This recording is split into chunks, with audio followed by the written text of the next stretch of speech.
So we're digging deep to emulsify everything. So I'm basically washing the grain of all its sugars.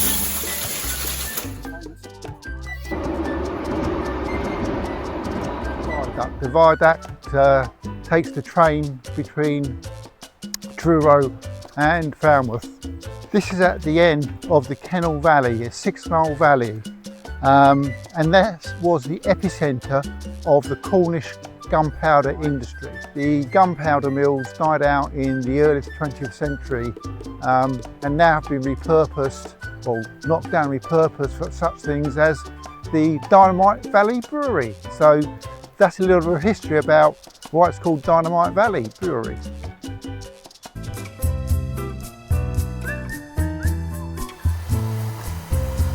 Okay, so we've got the first couple of bags in with the 160 litres of water. It's nicely mixed and hydrated. So now I'm beginning to put the rest of the water in whilst putting the rest of the grain in as well. What was that you just put in there? That was amber malt, so we're starting to put in the more darker malts now. Just mixing it up a bit rather than chucking them all at the same time. So I've got in like 3 bags of the pale malt and some of the amber. Probably go back to a pale malt again, and then continue with oats and chocolate and roasted barley. Great. So yeah, it's a pretty physical brewery. Yes, yeah. So now chucking in the rolled oats. So effectively making a big chocolate porridge in a way. Just gonna increase the flow of water a bit.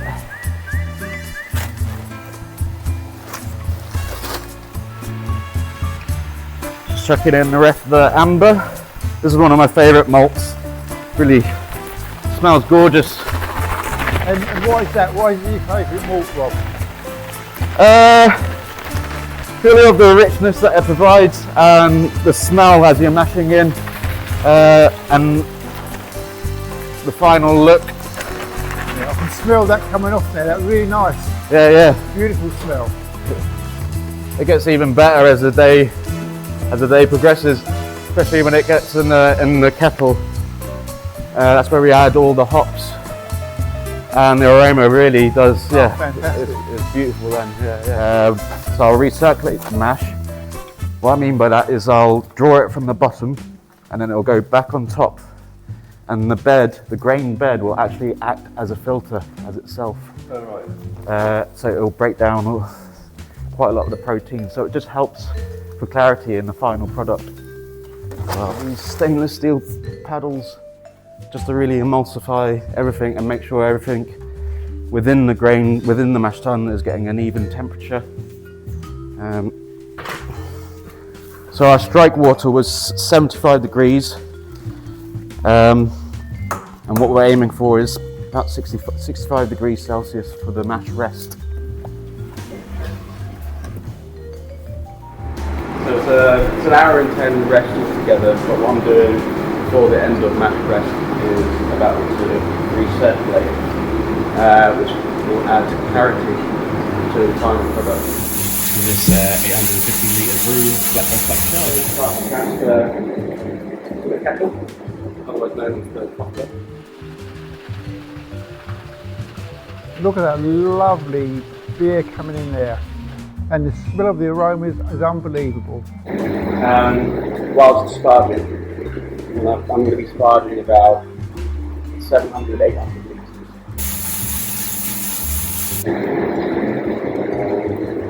And that effectively will be washing the grain with all the sugars. And then you boil that for about an hour or so. And that's when we start adding all our hops. And the smell will be fantastic. It is absolutely incredible. Where does that happen, the fermentation? That will happen in one of our Ep.2s. This is a 2,000 litre Ep.2. We have that one up there. But we also have 3 1,000 litre vessels up in the nest as well, which is what I'll be going into today with the black chard. And then from there it goes to pre-keg. So once fermentation is finished, I then put it on chill, to 12 degrees Celsius. Let it condition for a few days. And then I'll be transferring into an Arlington, so we'll be getting a slot booked to be packaged in another roughly time. Right.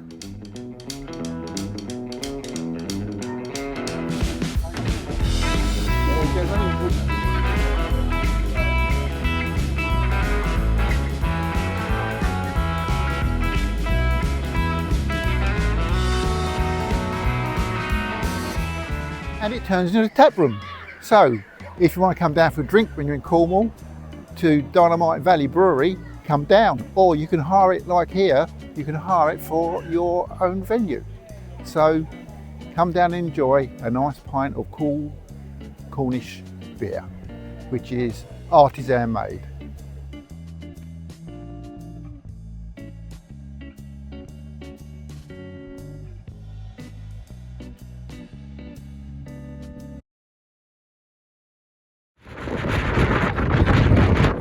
Where are we today? We're in Falmouth and we're at Discovery Quay.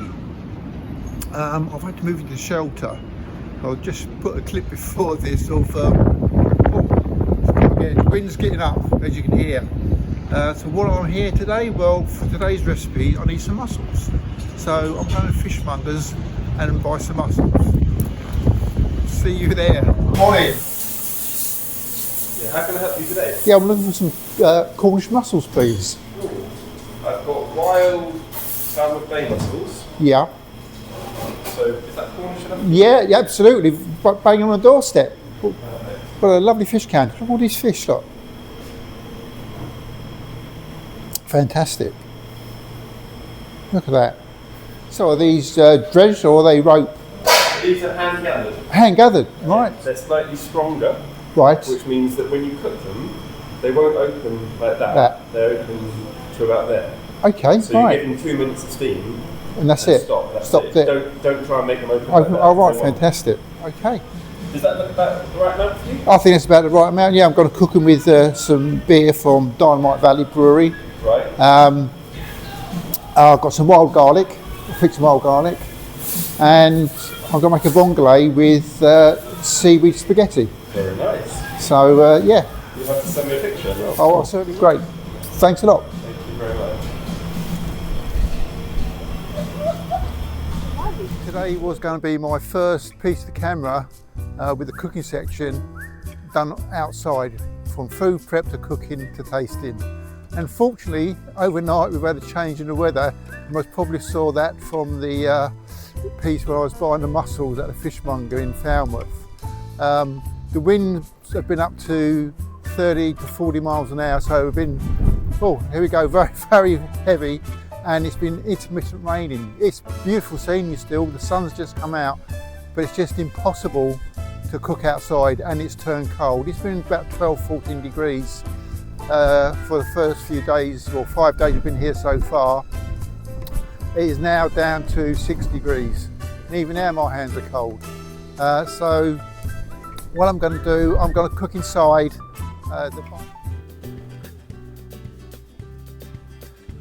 back indoors, inside, a bit warmer, not windy. What I want to do, I want to go through the ingredients, kind of drop the camera down, and also you'll see some ships out there. When we arrived there weren't any ships, but this morning we woke up and there's 2 tankers, oil tankers out there. I looked at the marine travel I have and they're going into Falmouth by the looks of it. And also there was a French naval frigate going up and down between Falmouth and the Isles of Scilly all morning, but that's gone now. Anyway, so what I'm going to do, I'm going to drop down, let you look at the ingredients and view out the window. If you just see the hands, you won't see me. I hope that's okay. Right, let's go around and look at the ingredients. Let me start over the far side there. Let's bring that here. This is the main ingredient we're going to be using today. It is from the Dynamite Valley Brewery where we were yesterday. We were looking at the brewing process. The close-up of that, look at that. So we're going to be cooking in that. Normally you cook mussels in wine, but we're going with this beer it's actually paired really well for mussels. One thing I was going to say, everything on this ingredient list is Cornish except one thing. See if you can guess by the time I get to the end. So the mussel dish, we're going to make a mussel vongole, which is unusual, but we're not making it with spaghetti, we're making it with Cornish seaweed spaghetti. Can you see that? And this is it here, this black stuff. Look at that. You don't cook it like normal spaghetti. What you actually do, you soak it and then you put it into the broth of the dish that you're cooking. Normally you'd use garlic, bulb garlic. We're in March now, and that is the peak time for wild garlic. So what we've got here in the woods, which I showed you the other day, there is some wild garlic. Well, not some, lots and lots of it. The whole wood. It must be 2 or 3 acres of wild garlic. And the great thing, look at these flowers. Aren't they look delicate? Absolutely wonderful. And they'll go in a dish as well. The garlic has a really fresh flavour, and it's going to work really well with this dish. If you can't get that, and depending on when you cook it, if you can get green garlic, i.e. fresh garlic which hasn't been dried, that's good. We also got some actual Cornish sea salt. I left it in the container so you can see it is Cornish sea salt. It's I haven't found there. Some local fresh parsley, Cornish butter, as you can see there. So that's why I've left it in the pack again, so you can see that it is Cornish. I'm not using Lurpak or something. And the star of the show. Oh, let me just go back to one thing. No, I'll go back to the mussels. These mussels, you saw me buy them this morning from the fishmonger down in Falmouth. PSKY, which I've been told means fish in Cornish. And they're from Falmouth Bay, which is just round the corner there. We point just round the corner there of the window. And the secret ingredient, what is here that doesn't come from Cornwall? Well, the only thing here that doesn't come from Cornwall is the black pepper. Saying that, you can get black pepper from Cornwall, they do grow here, but the only thing Jeremy Clarkson buys up for his Farmer's Dog pub and his restaurant there, because he doesn't have had any food that's imported into the UK, and I think it's about 100 times dearer, so he's bought all the supplies up of black pepper in the UK. Okay, I've already melted the butter because this hob is not like my hob at home. It takes a lot longer. My induction hob is really quick. Tried to boil a small pan of milk from Mrs. J's latte. It took about 10 minutes. So I've melted that just to keep the timings a little bit tighter. So that's ready. I'm just going to turn the heat back up, and I'm going to pour in the main ingredient, the Dynamite Valley Gold Rush beer, brewed in Cornwall at Dynamite Valley Artisan Brewery. And the great thing about that, if you go there, you buy a bottle, or even if you buy it online, you can go to the tap room and get a free half pint of beer. How about that? And that's on every single bottle you buy, which is wrapped from the whole range at Dynamite Valley, which is, I think, is a really splendid deal. Okay, we're getting up to heat now. Let's put some of this in. Oh, hear that? Look at that, golden. Let's show you the colour of that. I think the only way there is to have it in the connoisseur's glass. Put it in the wine glass so you can see that. Look at that. Oh, that's splendid. I'm going to pour the rest of it in there. I need to boil that vigorously to boil the alcohol off. So that will take a little bit of time, but oh, I'll tell you what, that smells really good. And hold it like you should a nice expensive wine, but this isn't expensive by all means. Oh, that is really nice. That's really lovely. And the thing is, it isn't too strong either. It's only 4% ABV, and it said it's gold crisp ale, and it is a gold crisp ale. It's lovely. It's a lovely sip of those. Yeah, I'll put that down there. Yeah, I've got a few to take back. I haven't missed out there. So this needs to boil rapidly. I'll come back when we've done that, because the hob's a little bit slow, and then we can see the next step. Enough time to boil the alcohol off, so let's put the mussels in. Have a wide pan, that's better. I know normally mussels put in a big pan and loads of liquid in it, but this is slightly different. It's a richer recipe. Put those in like so. Just put that over there. I haven't got, it's not my kitchen, as you know, so I'm going to have to use a baking tray as a lid. And I'll give that 2 to 3 minutes, come back and see how they get it on.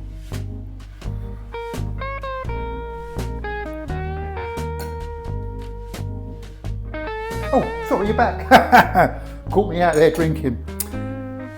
Remember you saw the when we were in the Fishmongers, he said with these mussels, you don't want to boil them so they're really open, because they don't need to be, because then they'll be a bit tough. So let me get rid of this.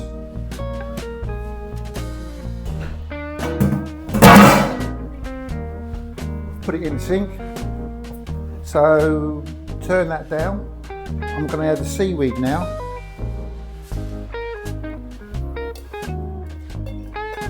That's all just to warm that through.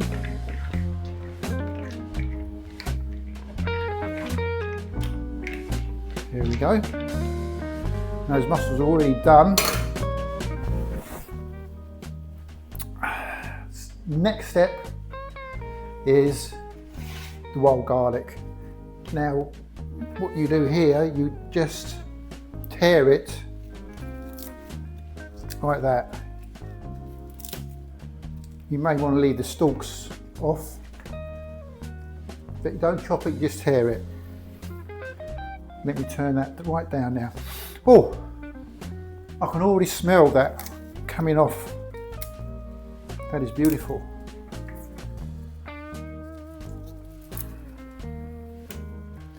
Right, I'll give that 2 minutes. Just let that wilt in the water. That's all you need. That will really enhance the flavour. It's really smelling good. Let's put some parsley.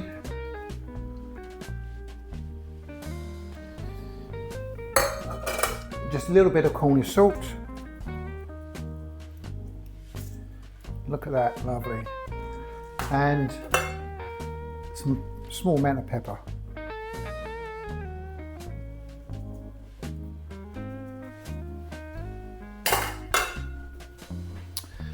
Let's have another slurp. Lovely. Beautiful. Well, I think we're about done, so let's plate up. Turn the heat off. Got my trusty spoon there. So this is your Cornish mussel, Dynamite, Gold Rush Ale, and seaweed spaghetti. Doesn't that beautiful dish? Let's just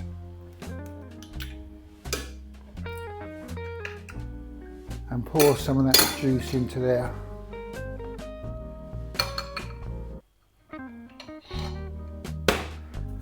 Okay, and let's garnish it with a couple of wild garlic flowers. And let's go over to the window and give it a taste. Look at that, doesn't it look beautiful? A beautiful presented dish. So there we have those mussels that were picked just in the bay out there behind the window. We've got the seaweed spaghetti, and with contrast, that wild garlic leaves and those beautiful wild garlic flowers. Let's give it a taste.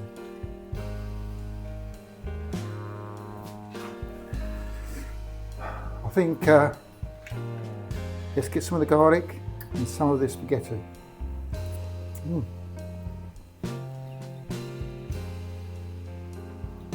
That is the best vongole type dish I've tasted. That garlic is not overpowering. It really adds to the dish. And let's get a mussel on. A bit of everything.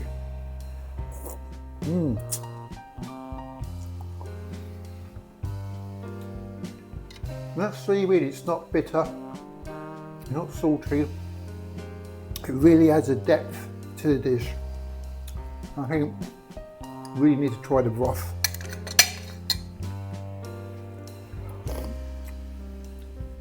Oh, that's lovely. That golden now makes that really yummy.